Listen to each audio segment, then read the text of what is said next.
அனைவருக்கும் அன்பான வணக்கங்கள். இது மகாபெரிவா ஆன்மீகம் யூடியூப் சேனல்.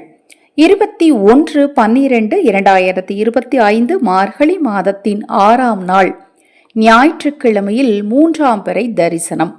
இந்த நாள்ல ஒரு 3 நிமிடம் நீங்க நான் இப்ப சொல்லக்கூடிய இந்த முறைப்படி 3ஆம் பிறை தரிசனம் பார்த்தீங்க அப்படின்னா ஆரோக்கிய குறைபாடுகள் நீங்கும். முதல்ல நான் சொல்லக்கூடிய விஷயம் ஆரோக்கிய குறைபாடு, அதுவும் கண் சம்பந்தமான பிரச்சனை இருந்தது அப்படின்னா ஒவ்வொரு மாதம் தோறுமே அவங்க தொடர்ந்து 3ஆம் பிறை தரிசனம் பாருங்க.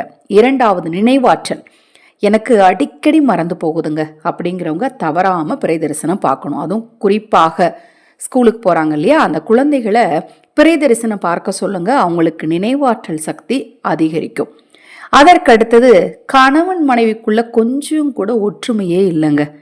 என்னுடைய கணவர் என்கிட்ட ஒரு அன்பா பாசமா பேசுறது இல்லை, என்னுடைய மனைவி என்னுடைய தேவையை புரிந்து கொண்டு நடந்துக்கிறது இல்லை, எதுக்கெடுத்தாலும் சண்டை.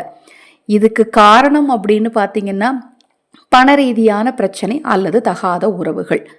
இதை மாதிரி பிரச்சனைகள்ல இருக்கிறவங்களுமே கூட பிறை தரிசனம் பாருங்க. எதனால இதை மாதிரி பிரச்சனைகள்ல இருக்கிறவங்கள நான் பிறை தரிசனம் பார்க்க சொல்றேன் அப்படின்னு பார்த்தீங்கன்னா, இது கடைசியில மன உளைச்சலை ஏற்படுத்தும்.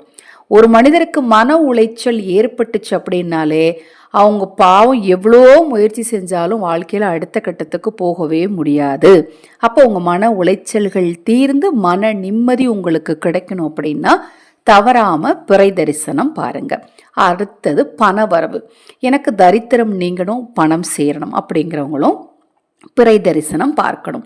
இந்த ஞாயிற்றுக்கிழமையில பிறை தரிசனம் ஒவ்வொரு ஊர் கிளைமேட்டை பொறுத்து குறைந்தது ஒரு 6:30 மணிக்கு மேலே தெரிய ஆரம்பிக்கும். ஒரு மெல்லிய கோடு தான் தெரியும், நீங்கள் நினைக்கிற மாதிரி பெருசாக தெரியுங்கிறதெல்லாம் தெரியாது. மேற்கு நோக்கி பார்க்கணும், மேற்கு திசையில் தான் நீங்கள் பார்க்கணும். இப்படி நீங்கள் பார்க்குறப்ப எங்கள் ஊரில் பனிமூட்டமாக இருந்துச்சு தெரியல அப்படிங்கிறவங்களுமே கூட வானத்தை பார்த்து பிறை தெரிவது போல் கற்பனை செய்து கொள்ளுங்கள். எனக்கு கண்டிப்பாக பிறை இருக்கும், அது மேகம் மறைச்சிருக்கு, அவ்வளோதான். பிறை கண்டிப்பாக வந்திருக்கும், மேகம் மறைச்சிருக்கு. அப்போ பிறை இருக்கிற மாதிரி நீங்கள் நினைத்து கொண்டு இப்போ நான் சொல்லக்கூடிய இந்த சூட்சமத்தை கடைபிடிங்க. இந்த பதிவை நீங்கள் தெரிந்து கொள்வதற்கு முன் கொஞ்சம் ஸ்கிப் பண்ணாமல் கேளுங்க. நிறைய குடும்பங்களில் இப்போ இருக்கக்கூடிய பிரச்சனை 3 பிரச்சனை. 1 பணம், 2வது கணவன் மனைவி, 3வது குழந்தைங்க சொல் பேச்சு கேட்டு நடக்கிறதில்ல. இந்த 3 ஒழுங்காக இருந்தது அப்படின்னா சுற்றி இருக்கக்கூடிய எந்த பிரச்சனையினாலும் நாம் ஈஸியாக சமாளிச்சிடலாம். இந்த 3ஐயுமே ஜோதிட மற்றும் மாந்திரீக ரீதியாக பரிகாரங்கள் செய்து சரி செய்து கொடுத்துட்டு இருக்கிறோம். இந்த பிரச்சனையில கடன் பிரச்சனை, தொழில் பிரச்சனை, அது மாதிரி பொருளாதார ரீதியான பிரச்சனை, இது எல்லாமே பணப்பிரச்சனையில் வந்துடும். கணவன் மனைவி பிரச்சனை, தகாத உறவு, இந்த பிரச்சனைகள் எல்லாமே பார்த்தீங்கன்னா கணவன் மனைவி பிரச்சனையில் வந்துடும். குழந்தைங்களுடைய படிப்பு, நினைவாற்றல், குழந்தைங்க சொல் பேச்சு கேட்டு நடக்கல, தீய பழக்கங்கள், இது எல்லாமே குழந்தைங்க சொல் பேச்சு கேட்டு நடக்கிற பரிகாரத்தில் வந்துடும்.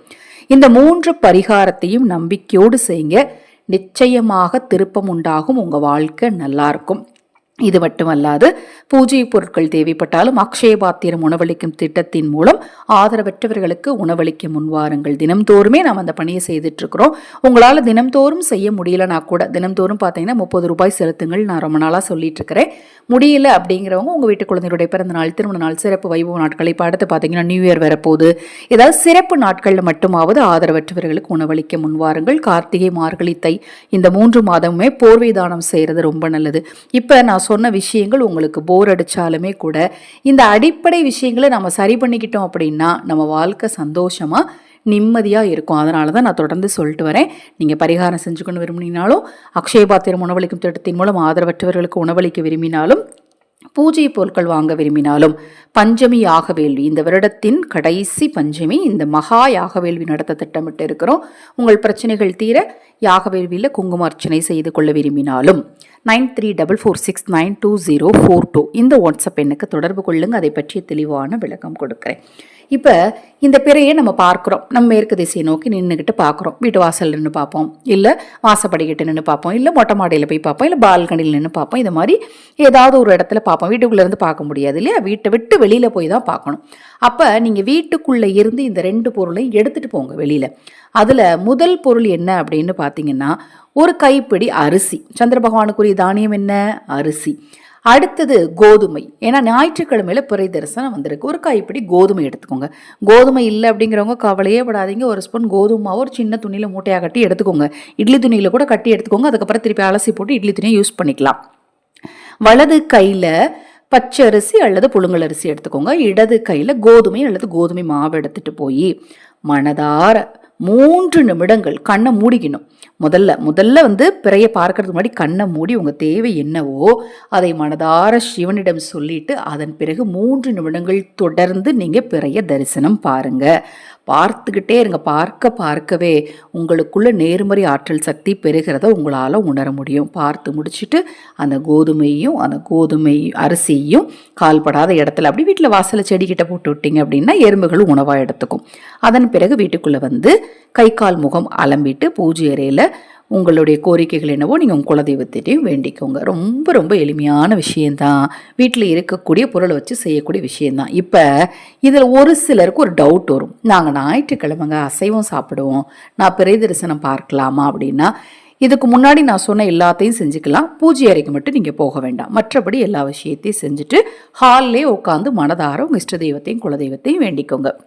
இப்போ நான் சொன்ன பதிவில் ஏதாவது சந்தேகம் இருந்தால் வாட்ஸ்அப்பில் கேளுங்க. தொடர்ந்து நம்ம சேனலை பாருங்கள். இன்னும் எண்ணற்ற பதிவுகள் தொடர்ந்து வர காத்திருக்கு. ஹரஹர சங்கர ஜெய ஜெயசங்கர மகாபெரிவா திருவடி பாதம் சரணம் சரணம். நல்லதே நடக்கட்டும்.